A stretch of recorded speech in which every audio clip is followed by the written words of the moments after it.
Good evening, Mrs. Santos. We Yes. highly appreciate your participation in our interview as part of our requirement in Science, Technology, and Society, or SDS. We aim to focus this interview on your insight as a professional in special education. It will highlight your contribution, experiences, and challenges on your career. I am Mia Bansuelo, and together with me are my members and my co-interviewer, Juliana Valenzuela. First, ma'am, can you tell us your name, the school you graduated, and the degree you earned? So, of course, my full name is Redento Fernandez Santos, Redento F. Santos. But mostly, students, parents, and teachers, also as the admins, call me or well known as Didi. Call me Miss D or Ma'am Didi. Right? I graduated from Philippine Normal University, the bachelor's degree of BSc, Secretary Education, major in Library Science, and earned finished the Master of Studies on Spain at Philippine Women's University and had some PhD units in doctoral units on Spain at Philippine Normal University. Okay po. With that being said po, thank you po, Mrs. Santos. What motivated you to become a special education teacher po? Okay, when I had an experience working as a Montessori teacher for Maria Montessori Foundation at Ayala, Alabang, I had experience teaching not special needs, but the elite students of Ayala, Alabang. And from the method of teaching of Montessori, the principle of having freedom of learning, the uh, learners with different kind of specialties, exceptionalities, that started my passion in teaching uh, learners with special needs. Okay po. How long have you been teaching in special education po? From private school, about 7 years, and in public school, it's around 17 years. Mm-hmm. Okay po. Matagal na rin po pala. Do you consider your job as a profession, mission, passion, or vocation po? Practically profession, of course, because I studied on it, I learned from it. But in terms of a big factor that I would consider it for myself, it is a passion, Mm-hmm. devotion, mission as well. As years gone by, it's become, it deepens my purpose in life. So Mm-hmm. definitely it goes through the factor of uh, placing it on mission, Mm-hmm. devotion. Okay. Thank you po. How do you create a positive environment for your students whilst addressing challenging behaviors in the classroom? What methods do you use?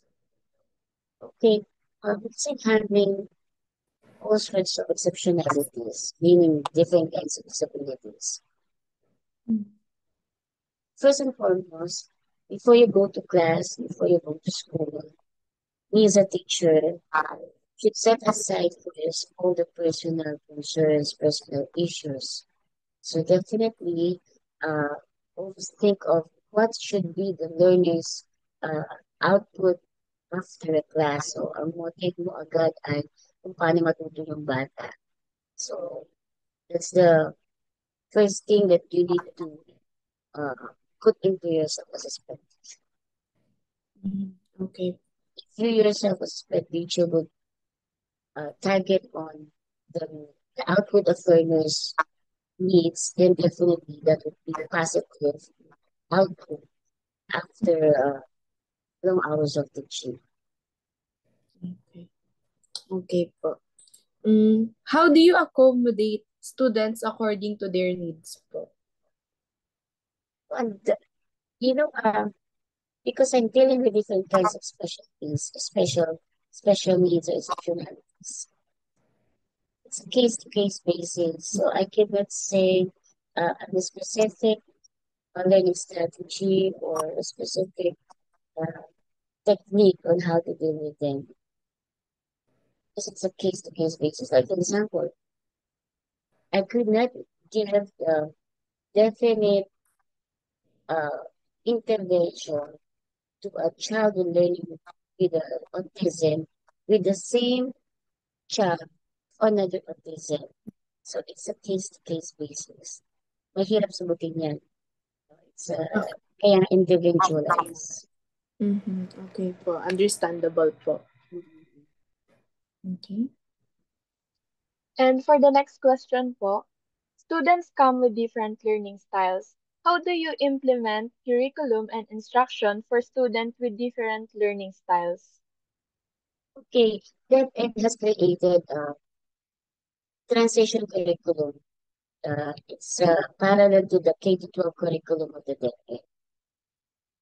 Transition curriculum targeted only on functional academics. So we're not graded, it's a non-graded curriculum. Kaya ang sabi ko individualized. So it's a case-to-case basis. So the curriculum addresses uh, one need. For example, functional academics will only have three subjects. That is numeracy, language, and science. That's only for functional academics. The next curriculum would be the life skills, the adaptive living skills, care skills, livelihood skills. So only eight curriculums we have, eight packages, I should say, in one in transition curriculum. So all those curriculum is individualized, addressing the needs of a certain student. So you cannot adapt one curriculum to the whole class. Should be one curriculum per student. So how do you monitor and assess your student progress po? By having it, so we don't have a test, no, like the regular students, na merong 50 item test, and it's not like that. It should be the output or the monitoring of the progress of the kids, of the learners with special needs is uh, by practical life experiences. So it's a uh, hands-on exam, or rather, for example, if, for example, we are teaching how to brush the teeth, brushing the teeth. So definitely the monitoring of the progress would be showing or modeling or letting them show how they brush the teeth. So it's a practical life experience. It's a hands-on exam or a hands-on experience. So that's how we monitor the progress of the kid. Teaching has its highs and lows. What would you say is the best part of your job and what's the hardest part? Okay, the hardest muna tayo. The hardest is experiencing physical demands. Physical demands, of course, we have the heating, we have the pinching, all sorts of physical demands. Definitely, literally the physical, di masaktan kami, masabunutan kami. That's the hardest part. Another hardest part is for one whole year, you're still teaching the letter A. One whole year, paulit-ulit. That's the hardest part. But the rewarding part would be having them see the daily progress for a simple subject or simple target skills. That's the rewarding part. That's the rewarding part. Like for example, di nakakapag-high na lang, hindi na kaya ba? Kita mo nag-high na for how many months or how many weeks, para ka nang may trophy noon. So that's the rewarding part. Na-answer ko ba? Yes po. And for those students who might be interested in pursuing a career in special education, what advice would you give them? Okay. Uh, The rate of the special education teacher is definitely higher from the regular teachers. So our salary is higher than the regular teachers. And of course, knowing that it is in demand abroad, in demand expectations abroad, and they earn much uh, or higher than the rate of the regular teachers. Hindi yun isang motivation. Hindi yun isang factor na dapat consider ng puso sa karir nila. Ang i-consider na nila ay yung passion nila. They should have this the passion, the dedication. Kasi kung ang target nila ay salary na, pag nasaktan sila, naka-encounter ng virus, hindi sila magtatanggap. So first and foremost, to encourage the all individuals who are interested to go into this type of profession, they need to first have this passion in teaching learners with special needs para magtagal sila. Did I answer it? Yes po. Thank you. Okay. And for the final question po, after all your experience, would you recommend this job to others? Why or why not?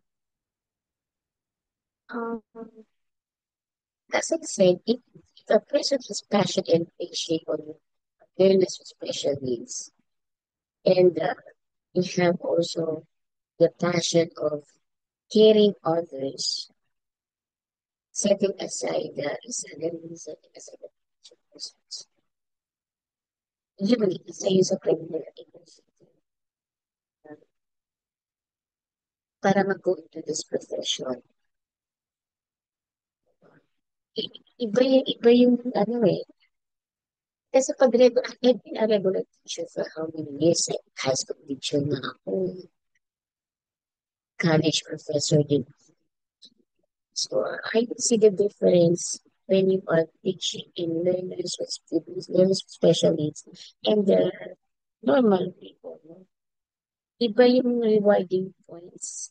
Iba yung rewarding kung nakita mo na yung mga learners with special needs compared to the like us. No? So, iba. The, the, the passion, the fulfillment is different. So yun lang. Yun ang masasabi. Okay po. Thank you so much po. Thank you so much for sharing your insights with us today. It's clear that the Yes. work you do is both impactful and rewarding. And we appreciate you taking the time to talk to us. For those of you listening and watching, if you're considering a career in special education, we hope the conversation has given you some valuable perspective. Until next time, thank you. Thank you po, Right. ma'am. Thank you Thank you po, ma'am. po. Thank you po. Oo.